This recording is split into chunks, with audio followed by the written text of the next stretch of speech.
Hi there, my name is Tom, and today's video is a replacement for one that didn't work out. Now we're going to talk about some EDC stuff. I'm trying to watch the words I use because I believe I've tripped a function in YouTube's programming, and so as I do my thing, I'm trying to get back onto feeds. So what this video is about is my EDC items and just a quick take on some of these as a suburban or inner city kind of deal. I'm just going to go ahead and say these guys right here and similar ones, probably not a great idea. It's very flashy. It's obvious. And anybody who's ever been in or lived in a city knows that you don't want to advertise. You know, you don't want to be flashy. You don't want to call attention to yourself. And this only has one real use in the suburbs or the city. You know, if you're like camping and stuff, yeah, okay. That actually has more uses. But it's a unitasker in ordinary day-to-day life for me. Same with this much more reasonably sized guy, the Mora HD. Sorry about that noise. The Mora HD. Again, nice camping knife. Actually, I think I would prefer that most times over the K-bar. I just said the K word. Oh well. And then here's a couple of cheapies from Cold Steel. I wasn't too impressed with them. This is the mini leather neck. It's important to understand rules in some states, even though this would normally be allowed where I live. Given its size, I could carry that anywhere. Problem is it has two edges on it, and that puts it in a specific classification because the two edges does not exist for peaceful purposes. Then there's this guy.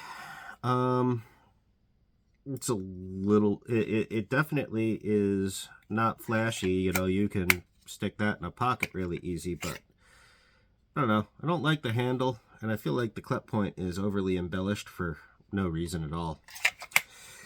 So, as a suburban liver and a city dweller, these are the typical EDC items I go with. There's my Leatherman Wave, or Wave Plus, and that goes with me nearly everywhere. It is excellent.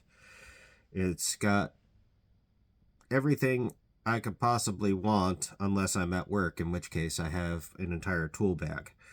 But like for day-to-day stuff, when you don't need professional tools, but you do need something, that'll get the job done most of the time. If I don't have that, I carry my Victorinox Super Tinker. Oops, I'm a klutz.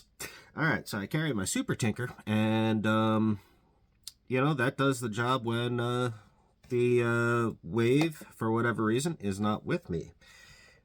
Now, when the Wave is with me, I usually carry my Victorinox Micro SD. Now, this I've had for like a year and a half, and then one of the scales popped off. Now, why would I carry something like that when I've got a much better tool? Is because it has tweezers, which in my line of work are super helpful because occasionally you get metal splinters in your hand, and just the shape of the tip, the way it comes together when you squeeze them, it's just excellent for pulling out a metal splinter. I've not come across anything better. And of course there's this toothpick which gets super scuzzy, and let's just say you might want to run some sanitizer over it before you actually use it for its intended purposes. So I wanted scales that weren't going to pop off or get dinged up as easily as these guys.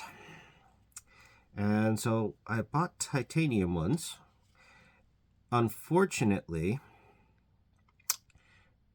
I should have maybe looked at the reviews a little bit harder, You know, when I look for things to buy that are, you know, small business owned, I generally try to find the made in America stuff. And unfortunately, that just wasn't good enough, because my first problem was these are not press fit on. Now that's a very difficult bar to achieve with titanium, but you know, hey, it's been done. Now I didn't want to just epoxy them on, because I'm like, well, what if it doesn't work out? And surprise, it didn't work out.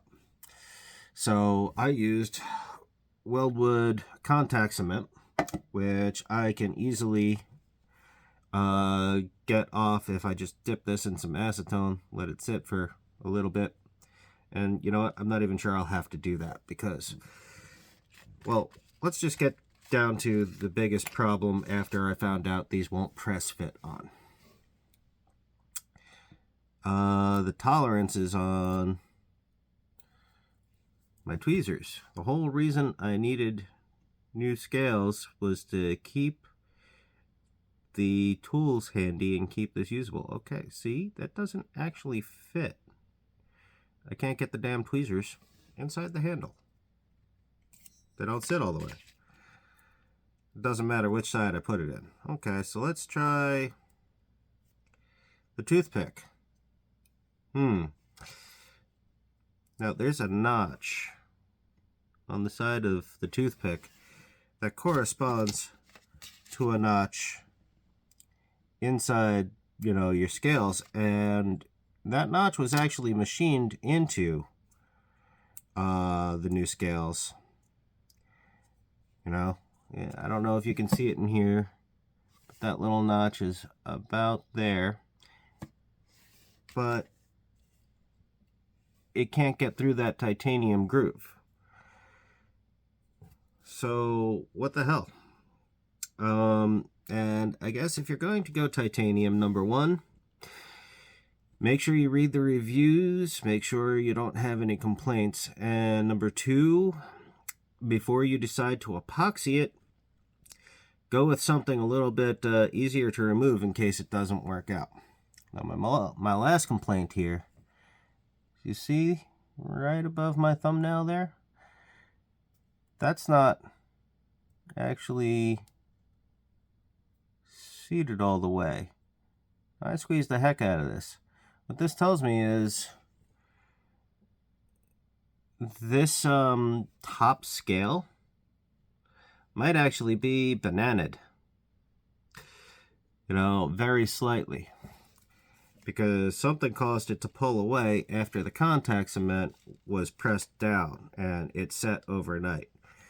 Now here's the thing, I'm going to need to probably do the acetone tip to get this scale off, but this one, I'm betting I can peel that off by hand,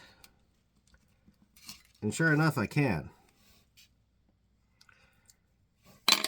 Now this isn't exactly barge contact cement, but seriously, I should not have been able to do that. That seam should not have been so open. So yeah, you know, I gotta say, 1 out of 10, I would not buy from that company again. That's just junk. But lesson learned, make sure you know what you're purchasing. Don't just look for like made in America stuff. It actually has to be, you know, made in America does not necessarily equal well made. Like, share, subscribe. Have a great day.